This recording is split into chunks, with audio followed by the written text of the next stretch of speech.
Hello everyone, welcome to the JP spot तक। तो आज का जो पहला मुकाबला है वो खेला जाएगा इंग्लैंड और बांग्लादेश के बीच। और इंग्लैंड की मैं अगर बात करूं तो इंग्लैंड जो है वो अपना पिछला मुकाबला बहुत आसानी से यहाँ पे जीत के आ रहा है। वेस्ट इंडीज़ को बहुत आसानी से उन्होंने हरा दिया था। तो वही बांग्लादेश की मैं अगर बात करूं तो बांग्लादेश जो है उन्होंने फाइट की थी श्रीलंका के खिलाफ, लेकिन वो मुकाबला नहीं जीत पाए थे। इसका मतलब है कि बांग्लादेश जो है वहाँ पे मुकाबला हार के यहाँ पे आ रहा है।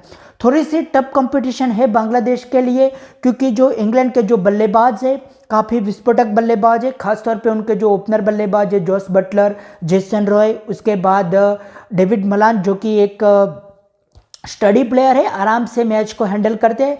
तो एक टफ कंपटीशन होगी, लेकिन जो अबू धाबी की पिच जो है वो थोड़ी सी स्पिनरों को मदद कर रही है। इसका मतलब साफ है कि अगर बांग्लादेश के स्पिनर खासतौर पे शकीब उल हसन हो गए, उनके जो तेज़ गेंदबाज है मुस्तफिजुर रहमान, उन्होंने अगर अच्छी गेंदबाजी कर दी तो बांग्लादेश यहाँ पे इंग्लैंड को फंसा सकती है।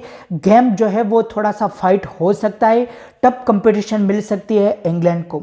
मैं अगर इंग्लैंड के प्लेइंग 11 की बात करूं तो इंग्लैंड जो है वो सैम स्कॉट के साथ जाएगा, उसमें कोई चेंजेस नहीं करेगा। बटलर जो कि विकेट कीपिंग करेंगे और ओपन भी करने के लिए आएंगे। जेसन रॉय भी आएंगे। ये दोनों बल्लेबाज ऐसे हैं कि अगर आप स्पिन इनके खिलाफ जल्दी लेके आते हैं तो स्पिन में ये दोनों बल्लेबाज जो है वो फंसते हैं। उसके अलावा डेविड मलान की मैं अगर बात करूं तो डेविड मलान जो भी है वो स्पिन में फंसते हैं। आईपीएल में हमने पहले लेग में जब इंडिया में आईपीएल हुआ था तब भी हमने देखा था कि किंग्स 11 पंजाब के तरफ से खेल रहे थे डेविड मलान, तो स्पिनरों में फंसे थे। तो यहाँ पे बांग्लादेश जो है वो अटैक कर सकती है अपने स्पिनरों के साथ। नंबर 4 पे मोइन अली, 5 पे जॉनी बेरेस्टो, मॉर्गन है, उसके बाद फिर आपके क्रिस वॉक्स आ जाएंगे, उसके बाद आदिल रशीद है आपके पास, उसके बाद मिल्स है आपके पास, जॉर्डन है। तो कुछ इस तरह से प्लेइंग 11 जो है वो बनती है इंग्लैंड की। चेंजेस की कोई उम्मीद नहीं है। तो इसी तरह बांग्लादेश के मैं अगर बात करूं तो मुझे भी ऐसा लग रहा है कि बांग्लादेश जो है वो कोई ज़्यादा चेंजेस करने की कोई ज़रूरत है नहीं। पिछला मुकाबला जो श्रीलंका के साथ आप खेले थे वही प्लेइंग 11 के साथ आप खेलिए। टफ कंपटीशन दिया था आपने श्रीलंका को, लेकिन अनफॉर्चुनेटली आप मुकाबला जो है वो हार गए थे।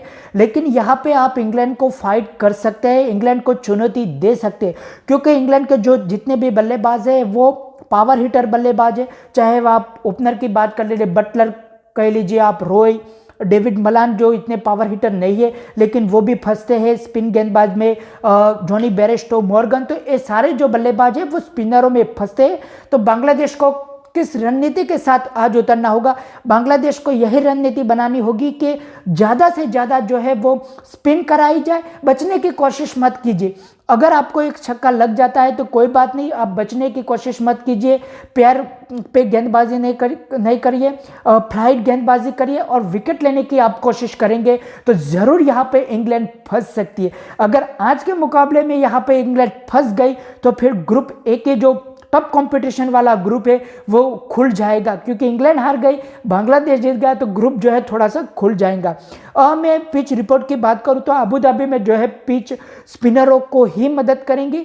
और एवरेज स्कोर की मैं अगर बात करूं तो 141 स्कोर जो है वो एवरेज स्कोर है। इसका मतलब क्या है कि अगर बांग्लादेश पहले बल्लेबाजी करती है, अनफॉर्चुनेटली बांग्लादेश जो है वो टॉस हार जाती है और पहले बल्लेबाजी करने का बांग्लादेश को मौका मिलता है, तो बांग्लादेश को ये सोच के चलना होगा कि इस पिच पे कम से कम 160 रन हमें बनाने, बिकॉज की एवरेज स्कोर जो है 141 का है। इसका मतलब है कि ड्यू भी एक फैक्टर है कि आप बाद में गेंदबाजी करते हैं तो ड्यू आ जाएंगी, तो ड्यू आ जाने के बाद बॉल गीली हो जाएंगी, ग्रिप नहीं करेंगी, स्पिनरों को स्पिन नहीं मिलेगी, तो आपको 15-20 रन जो है वो ज़्यादा बनाने ही पड़ेंगे।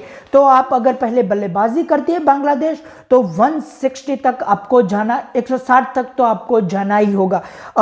टॉस जीत जाती है अगर बांग्लादेश को क्या करना है? पहले गेंदबाजी करनी है और अपने स्पिनर जो है शकीब उल हसन हो गए, मुस्तफिजुर रहमान हो गए, जो कि तेज़ गेंदबाज है लेकिन उनकी स्लोअर बॉल जो है वो काफ़ी वैरायटी के साथ स्लोअर बॉल करते हैं।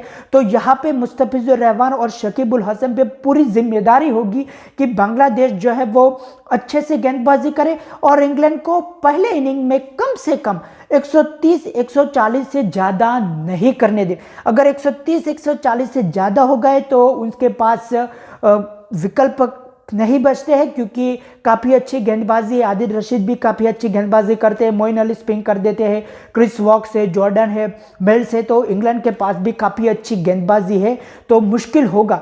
लेकिन पहले बल्लेबाजी करती है इंग्लैंड, तो उसको 130-140 में आप रोकने की कोशिश करें। और हैंड टू हैंड की मैं अगर बात करूं तो दोनों टीमें जो है अब तक एक भी T20 मुकाबला नहीं खेली है। आप शॉकिंग हो गए कि ऐसा कैसे हो सकता है, तो जी हाँ, ऐसा ही है कि अभी तक ये जो टीम जो है वो नहीं खेली है, आपस में एक भी मुकाबला नहीं खेली है T20 का। अगर मैं ड्रीम 11 की मैं बात करूँ तो देखिए, ड्रीम 11 में काफ़ी सोच समझ के मैंने ये टीम बनाई है।